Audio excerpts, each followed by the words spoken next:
자, 여러분 반갑습니다. 이번 시간은 경찰 조직법 위임과 대리에 대해서 설명하도록 하겠습니다. 자, 일단 위임과 대리를 이해하기 위해서는 여러분들이 관청을 잘 이해를 해야 됩니다. 그래서 관청은 뭐냐 했을 때 자기의 행정 의사를 대외적으로 자기 이름으로 유효하게 표현할 수 있는 기관이다. 그것이 뭐냐? 관청이다. 그래서 우리는 관청주의다라고 얘기를 하고, 우리 경찰 같은 경우는 경찰청장 1명, 지방청장 18명, 경찰서장 한 255명, 그죠? 이렇게 있는데, 즉 경찰이 한 11만 8천 명이니까 약 12만 명의 경찰이 있지만 관청은 300개가 되지 않는다. 그죠? 그래서 경찰청이 관청이 아니고 경찰청장이 관청이다라고 얘기를 했고, 또 검사는 헌법기관이자 독자적인 관청이다. 그죠? 그래서 2292명 검사 전원이 관청이다. 그래서 검사는 한 명 한 명이 모두 독자적인 관청이다라고 얘기를 합니다. 자, 그럼 이 관청이 또 뭐냐라고 했을 때 관청은 건물이 아니라 사람이다. 그죠? 그래서 시청, 도청, 경찰서, 지방청, 경찰청 이런 것이 관청이 아니고 시장이 관청이고 도지사가 관청이고 경찰서장이 관청이고 지방청장이 관청이고 경찰청장이 관청이다. 그래서 대외적으로 자기 이름으로 유효한 의사표시할 수 있는 것이 관청이다. 그죠? 그래서 지방청장 같은 경우는 운전면허에 대해서 발급권자입니다. 대외적으로 유효한 의사표시를 할 수 있습니다. 자, 또 외교부 장관 관청입니다. 주미대사 관청입니다. 그럼 이럴 때 여러분들이 상급 관청이 뭐고 하급 관청이 뭐냐, 이것도 잘 기억을 해야 됩니다. 즉 상급 관청이 하급 관청에게 하는 것, 또 상급자가 하급자에게 하는 것, 이 내용이 자기가 관청이냐 보조기관이냐에 따라 가지고 굉장히 내용이 달라지더라 라고 얘기를 합니다. 자, 이제 위임과 대리를 한번 살펴보도록 하겠습니다. 자, 우리가 이제 경찰 행정청의 권한 및 상호관계다라고 얘기를 합니다. 자, 일단 우리는 상급 관청이 하급 관청에게 지시와 통제를 할 때 그걸 우리는 훈령이다라고 얘기를 합니다. 또 상급 관청이 하급 관청에다가 권한을 주게 되는데 그때 그걸 우리는 위임이다라고 얘기를 합니다. 그 다음 또 상급자가, 즉 상급 관청이 하급자, 즉 보조기관에게 지시와 통제를 할 수 있는데 그걸 우리는 직무명령이다라고 얘기를 하고, 또 권한을 줄 수도 있습니다. 그걸 우리는 대리다라고 얘기를 합니다. 자, 그러면 이걸 이제 우리 경찰을 통해서 한번 살펴보겠습니다. 자, 경찰청장 상급관청입니다. 그죠? 서울청장 하급관청입니다. 자, 그래서 상급관청이 하급관청에게, 즉 경찰청장이 서울청장에게 지시와 통제를 합니다. 그럼 그게 뭐냐? 우리 훈령이다라고 얘기를 합니다. 또 서울청장이 노량진 경찰서장에게 지시와 통제를 하게 됩니다. 그럼 그게 뭐냐? 우리는 훈령이다라고 얘기를 합니다. 자, 이제 노량진 경찰서장이 중부지구대장에게 지시와 통제를 합니다. 자, 즉 노량진 경찰서장 관청이죠. 상급자이자 관청입니다. 자, 보조기관인 중부지구대장에게 지시와 통제를 했습니다. 그러면 같은 성격이지만 그걸 우리는 직무명령이다라고 얘기를 합니다. 또 예를 들면 상급자가 하급자에게 줍니다. 자, 권한을 줍니다. 자, 권한은 뭐냐면 이렇게 이해하시면 좀 편합니다. 자, 운전면허증 있는데 운전면허증에 대한 발급 권한은 원래는 경찰청장의 권한입니다. 자, 그런데 이걸 내 권한이기 때문에 내가 놓지 않겠다라고 한다면 문제가 발생합니다. 자, 우리 운전면허에 관련되는 인원이 아마 한 3천만 명이 넘을 겁니다. 왜냐하면 20살이 넘은 성인 대부분이 운전면허증을 갖고 있기 때문입니다.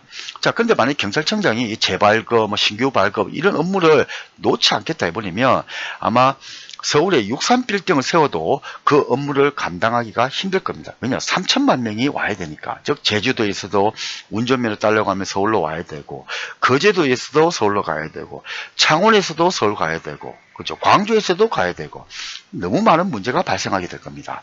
자, 그래서 경찰청장이 원래는 내 거지만, 야, 이거는 내가 감당이 안 된다. 그래서 지방청장, 너희가 이 운전면허증에 관한 권한을 가져가라라고 해갖고 권한을 주는 겁니다. 그게 뭐냐면 상급관청이 하급관청에 줄 때는 위임이라고 하고, 상급관청 혹은 상급자가 보조기관인 하급자에게 줄 때는 그걸 우리는 대리다라고 얘기를 합니다.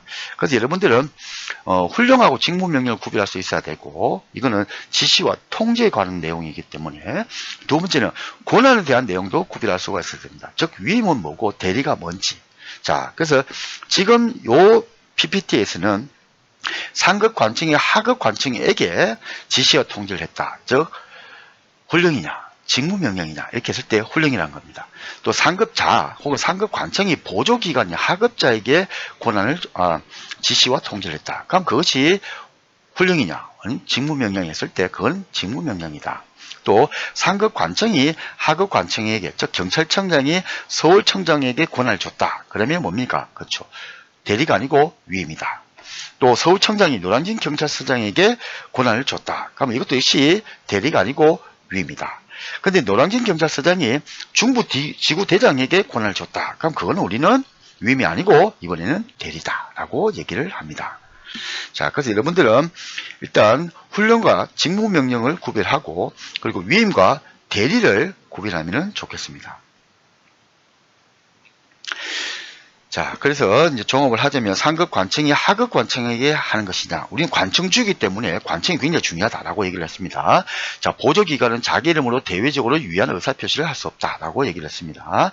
자, 그래서 상급 관청이 하급 관청에게 지시와 통제를 하면 훈령, 권한을 주면 위임, 또 상급자 혹은 상급 관청이 하급자, 즉 보조기관에게 지시와 통제를 하게 되면 직무명령, 권한을 주면 대리다라고 얘기를 합니다.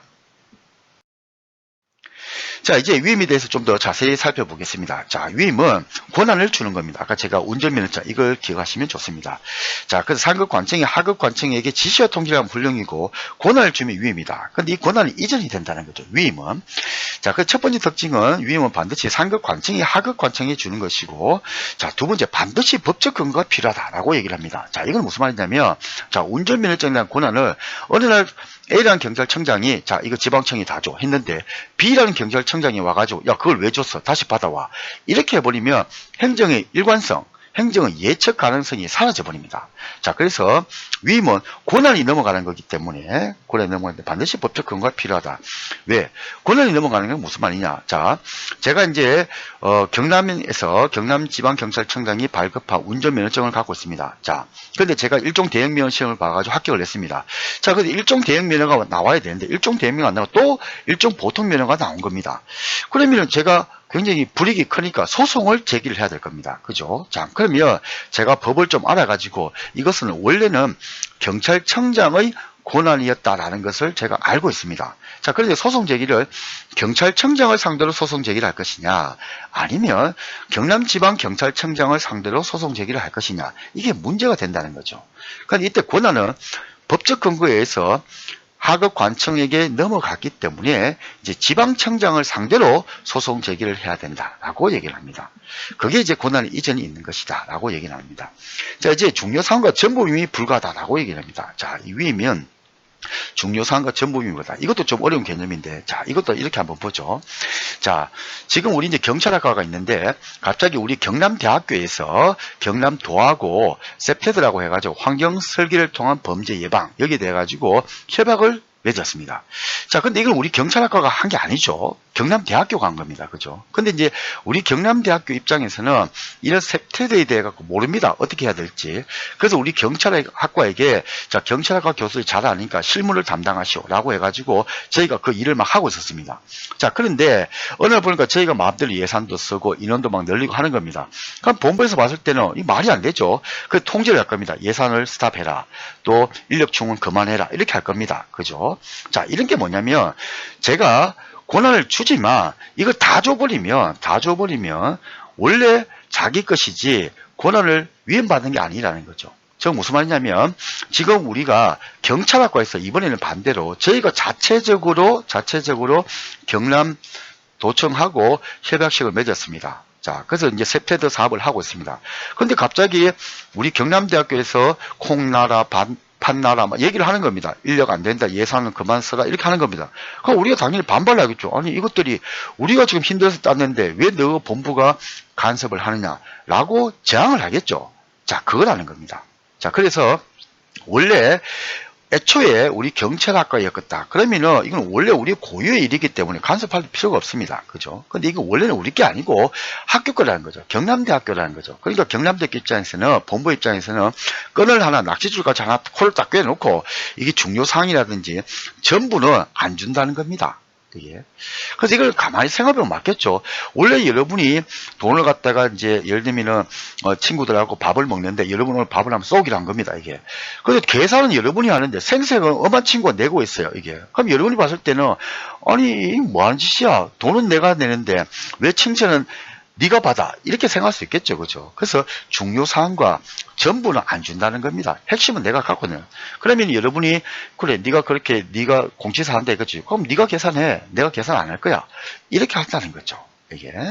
자, 요런 게 이제 위임은 중요 사항과 전부 위임이 불가하다라고 하는 겁니다. 이건 가만히 생각해 보면 여러분이 알 수 있습니다. 근데 전부를 다 주지 않을 테니까. 또 중요한 건 다 주지 않을 테니까. 그죠?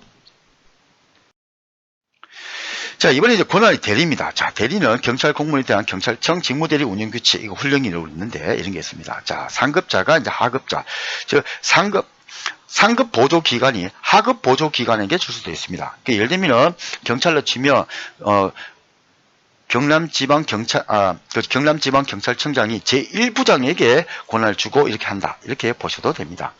자, 그럼 이제 상급자는 권한 이전 없습니다. 위임은 권한 이전이 있습니다. 권한 이전은 대리는 권한의 이전이 없습니다. 즉 상급자가 보조기관에게 하는 거다. 자, 근데 이때 이제 이 대리는 반드시 법적 근거가 필요한 것은 아니다라고 얘기를 합니다. 여기 좀 어려운데 왜 그러냐면 위임은 하나밖에 없었는데 이 대리는 종류가 결론적으로 얘기하면 두 개가 있는 겁니다. 하나는 임의대리가 원칙인데 수권대리라고 합니다. 받을 숫자 대리를 받았다. 임의대리가 있고 법정대리가 있습니다. 이건 예외다라고 얘기를 합니다. 그런데 임의대리는 법률적 근거가 필요 없다라고 얘기를 하고 법정대리는 반드시 법적 근거가 필요하다라고 얘기를 합니다. 자, 그럼 이거는 뭐냐면 일단 여러분들은 머릿속에서 법정대리를 없다고 일단 생각을 해보십시오. 자, 임의대리가 원칙이니까. 자, 임의대리는 쉽게 말하면 김대리, 이대리라고 생각하면 됩니다. 김대리, 이대리. 자, 여러분이 과장이고 부장인데 김대리 일로 와봐라. 자, 앞으로 지금 우리 그 재무 설계, 재무 회계는 앞으로 김대리가 담당해라. 이렇게 지시를 할 겁니다. 그죠? 그럼 그럴 때 아주 편안하게 김대리, 이대리한테 일을 시키지 그 김대리, 이대리 일을 시킬 때마다 이게 규정이 있는지 없는지 이렇게 찾아보고 시키지는 않을 겁니다. 그죠? 예. 자, 그래서 이 임의대리다라고 했을 때는 아주 편안하게 하기 때문에 법률적 근거가 필요 없다. 즉, 여러분들은 김대리, 이대리라고 생각하면 됩니다. 자, 근데 이게 임의대리도 보니까 중요사항과 전부 대리가 불가하다라고 얘기를 합니다. 자, 이것도 또 곰곰이 생각하면 말이 맞는 게, 자, 제가 과장인데, 제가 지금 큰 프로젝트를 하고 있는데, 이걸 김대리, 이대리에게 완전히 다 줘버리면, 그건 제게 아니죠. 김대리, 이대리 거죠.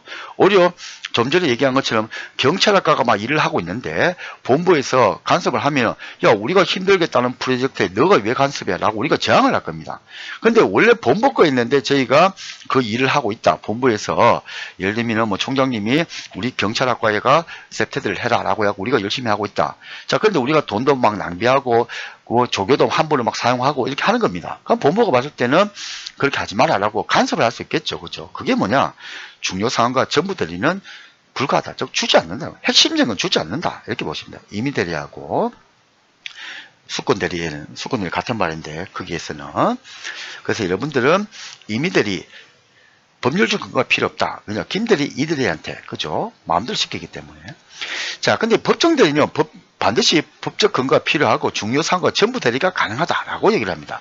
근데 요건 이제 내용을 보면 바로 알 수 있습니다. 자, 법정대리, 지정대리가 있고 협의회 법정대리가 있는데 지정대리는 보니까 국무총리 유고시 대통령이 지명하는 국무위원이 그 직을 승계한다라고 되어 있고 협의회 법정대리는 경찰청장 유고시 경찰청 차장이 그 직을 승계한다 이렇게 되어 있습니다. 자, 이 부분은 우리가 좀 더 설명이 필요하기 때문에 다음 시간 이어가지고 한번 하도록 하겠습니다. 자, 고생하셨습니다.